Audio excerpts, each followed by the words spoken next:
Hello everyone and welcome to Simple History Infantry Weapons of World War II WWEE.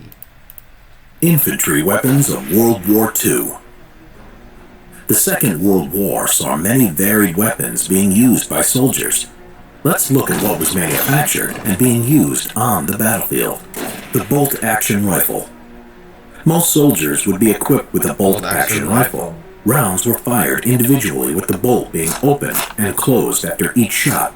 The rifle was reloaded by loading a clip into the magazine. Yep. The rifles commonly used by the Allies were the Lee Enfield Mark III and No. 4 for Britain and the Commonwealth, the 1903 Springfield for the USA, the Mosin Nagant M91-30 for the USSR. For the Axis powers, the rifles used were the Karabiner 98K for Germany, the Arisaka Type 99 and Type 38 for Japan, and the Carcano Modello 1891 for Italy. Those were obsolete. As the war developed, semi-automatic rifles became more common. So there's three different semi-auto. First was America, way before the war, 1946. They adopted the M1 Garand. Well, they call it M1 rifle. They didn't use the name Garand that much, but it was really barely mentioned at all. But also, then came Gewehr G43 and the Soviet Then came second SVT-40 and finally the G Gewehr 43. Let's get to you. These weapons used a gas operation and could be fired, shot that here is Gewehr. It's Gewehr G43. After shot without cocking a bolt each round. That's the SVT-40, and the first picture saw was the M1 Garand. Some of these rifles include the M1 and also M1 Carbine. Yes. Garand and the M1 Carbine for the USA, the SVT-40 for the USSR, and the Gewehr 43 for Germany. Yep, machine gun. As it was in the First World War, the machine gun was a deadly firearm that changed the nature of warfare. Infantry training centered around the weapon with two types, the heavy machine gun, which was more likely to be used in dugout positions, and the light machine gun, which was more portable and usually magazine-fed.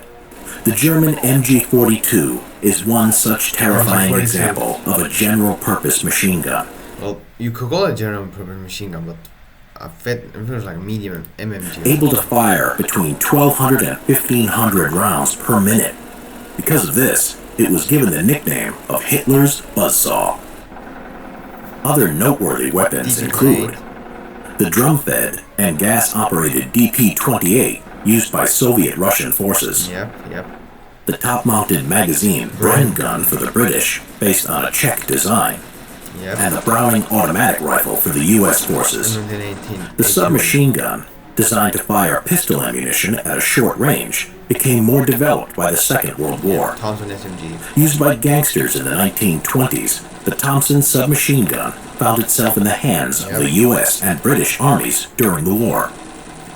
The British found the Thompson to be reliable but expensive, so developed their own mass-produced SMG, the Sten gun. While cheaper and simple to manufacture, it had a habit of jamming. These submachine guns were also distributed to resistance groups in Nazi-occupied Europe. The PPSH-41, as used by Soviet forces, was another cheap machine gun to manufacture and was effective. It was pretty cheap to produce. We could produce millions of them. On the battlefield with its 71-round drum magazine. Lastly, the German Army's 32-round MP-40 was used extensively by infantrymen, paratroopers, platoon, and squad leaders. Germany produced a new, innovative, semi- and fully automatic assault rifle in the late part of the war called the STG or MP-44 or whatever. 44 or machine-gun pistol 44. It was a unique in-between of a rifle and a submachine gun, firing a shorter 7.92 by 33 mm Kurz round.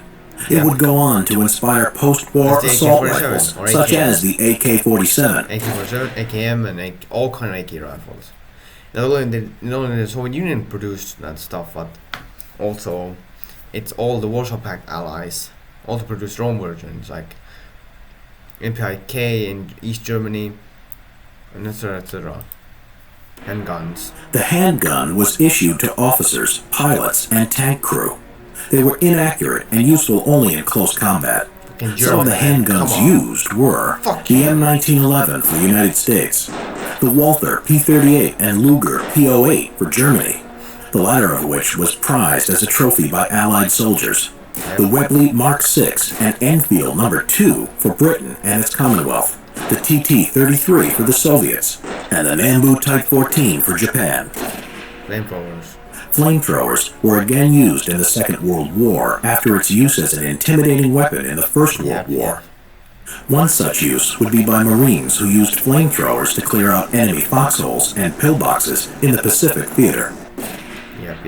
Hand grenades were an integral weapon in an infantryman's kit.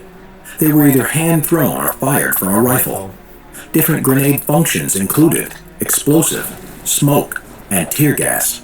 A more primitive grenade was the Molotov cocktail, which was first used in high numbers by Finnish troops against the Soviet Union in the run-up to World War II. Anti-tank. Lightweight, portable, anti-tank weapons were used by infantry in the Second World War. They represented a metal tube that fired a rocket when the trigger was pulled. The U.S. forces used the bazooka, while the Germans used the Panzerschreck. Now you know about some... Okay, well that was good. That's pretty good. Goodbye now, guys.